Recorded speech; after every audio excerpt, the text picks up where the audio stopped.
Hello, what's up, Houston? I'm bringing you a win for our guys at Homeland Security in Houston. So proud of you guys for this one. Keep doing good. We love you, we support you, and thank you.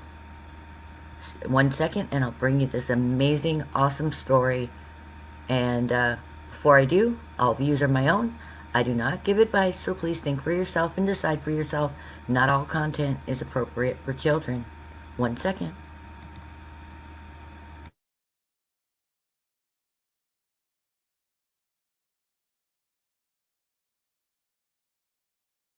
Illegal immigrant in multiple violent, sadistic Texas home invasions gets 29-year U.S. prison sentence. Honduras national Dennis Matute was illegally residing in the Houston area. Immigration and Customs Enforcement ICE said that a Honduran national responsible for multiple violent and sometimes sadistic home invasions in Texas was sentenced to 29 years in a U.S. prison.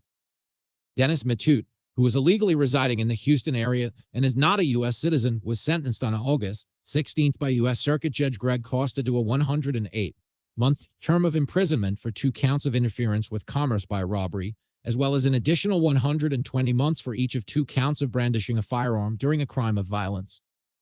To be served consecutively, Matute won't face removal proceedings until after his lengthy total 348-month total prison term, meaning more than 2 decades might go by before he's deported. The 27-year-old had already pleaded guilty on November 2, 2021.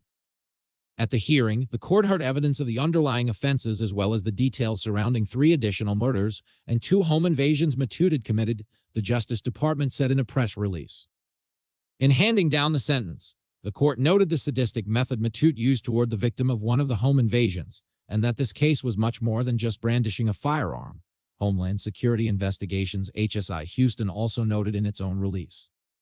Matute was part of a robbery crew that was involved in several crimes, including 2 violent robberies during which they brandished firearms, prosecutors said. One occurred at the A1 Flea Market in Houston. There, the crew handcuffed a security guard and proceeded to kick him while down. They then robbed 2 separate booths and pointed guns at multiple individuals, authorities said. During the hearing, the judge commented on how Matute and his crew carjacked an individual at gunpoint while en route to the robbery. Matute was also convicted for his role in the robbery of the Rander pawn shop in January 2017. During that robbery, the crew pointed guns at employees' heads before breaking the glass and stealing multiple items including expensive Rolex watches. He has been and will remain in custody pending transfer to a U.S. Bureau of Prisons facility to be determined in the near future, the DOJ said. The investigation was conducted by the Houston Police Department, Homeland Security Investigations HSI Houston, and FI Houston.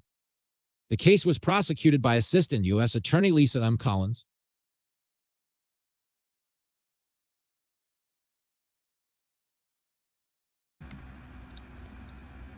Boom. Good job. I'm telling you, every win is good. Now, I know some of you are going to think, why are we keeping him? Why are we paying for him? Etc., etc. But let me remind you of this. I'd rather have some of our tax dollars going to keep him in a federal prison for a long, long time than to send him back to Honduras with open borders, have him cross our border, and keep doing what he's doing. So for right now, HSI, great job. Lisa Collins, thank you. And Houston HPD, thank you guys too. Good job. Keep working to keep us safe. Thank you, Houston. I love you. See you soon.